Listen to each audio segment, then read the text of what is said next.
तो आज हम लोग वाल्मीकि ऋषि की कहानी सुनेंगे।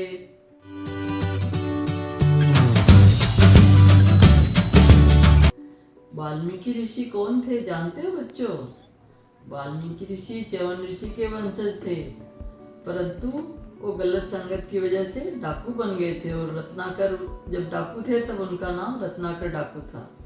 वो जंगल में जो भी यात्री लोग आते उनको लूट लेते और जो कोई विरोध करता उसको मार देते और उसी धन से अपना घर संसार चलाते थे।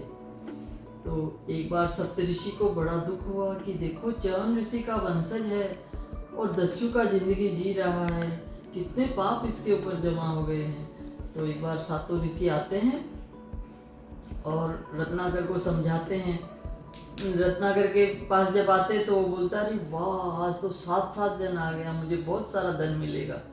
तो वो बहुत खुश हो जाते हैं। तो ऋषि उनके पास जब पहुंचते तो बोलते देखो बेटा, तुम तो च्यवन ऋषि के वंशज हो, ये सब काम तुम्हारे शोभा नहीं देता है, तुम इतना पाप कर रहे हो, अच्छी बात नहीं है। तो बोले भाई ज्ञान मत दो मुझे, तो मेरा घर चलाने के लिए मैं और कोई काम जानता ही नहीं हूँ, तब तो परिवार पालने के लिए तो मुझे अब यही करना पड़ता है। तो बोले अच्छा, परिवार पालने के लिए कर रहे हो? बोले हाँ। तो बोले कि तब जरा परिवार वालों से पूछ के आओ, ये जो तुम पाप कर रहे हो इसमें वो लोग शामिल होंगे क्या? बोले वाह वाह, मुझे ही बुद्धू समझा आप लोगों ने। मैं जैसे पूछने जाऊँगा आप लोग गायब हो जाएंगे, चले जाएंगे यहाँ से। बोले नहीं नहीं नहीं, हम लोग जाएंगे नहीं, आप चाहे हमको सबको बांध के चले जाओ। तो रत्नाकर क्या करते हैं, लताओं से सबका हाथ बांध देते हैं, सब ऋषियों को पेड़ों से बांध देते हैं और अपने घर जाते हैं। जब घर जाके सब बच्चों से, पत्नी से, माता पिता से सबसे पूछते हैं कि देखो भाई, मैं ये घर संसार चलाने के लिए इतना मेरे से अन्याय हो रहा है, तो उस पाप में आप लोग शामिल हो गए क्या? तो सब एक ही जवाब देते, बोले भाई हम लोग क्यों शामिल होंगे, हम लोगों का भरण पोषण करना आपकी जिम्मेदारी है, आप वो किस तरह से धन उपार्जन करते हैं हम लोगों तो उसमें कोई शामिल नहीं होंगे।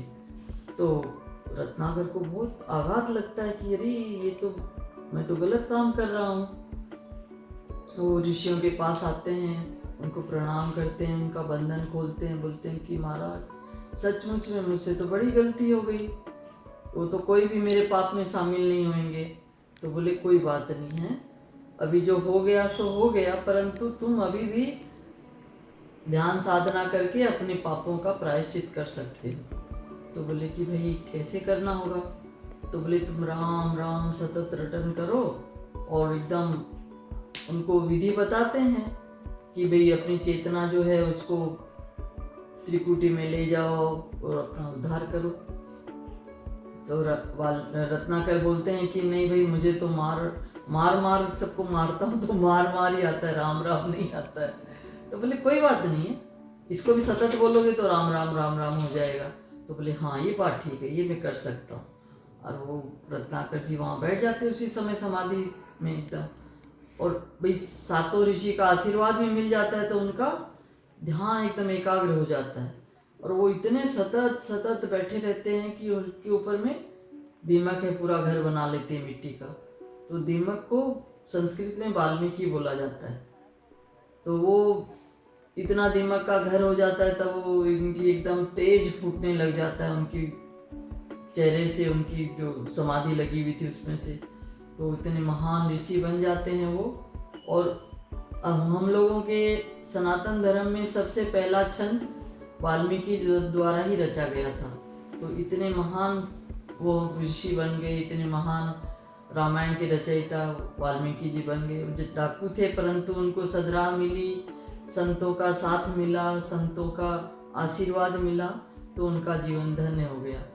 तो जीवन में बच्चों अच्छे संगी खोजने चाहिए, अच्छी संगत में रहना चाहिए। जैसी संगत में हम लोग रहते हैं, बोले वैसा ही रंगत, जैसे कोई खुश इत्र की दुकान में, सेंट की दुकान में हम लोग जाके आएंगे तो देखिए कुछ खरीदेंगे नहीं, तभी भी हम लोगों के शरीर में थोड़ी सी खुशबू उसकी समाहित हो जाती है।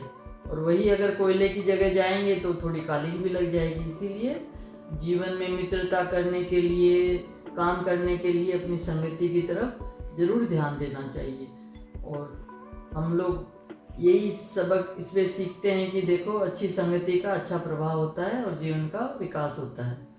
तो ये कहानी अगर अच्छी लगी हो तो बच्चों शेयर कीजिएगा और सब्सक्राइब कीजिएगा।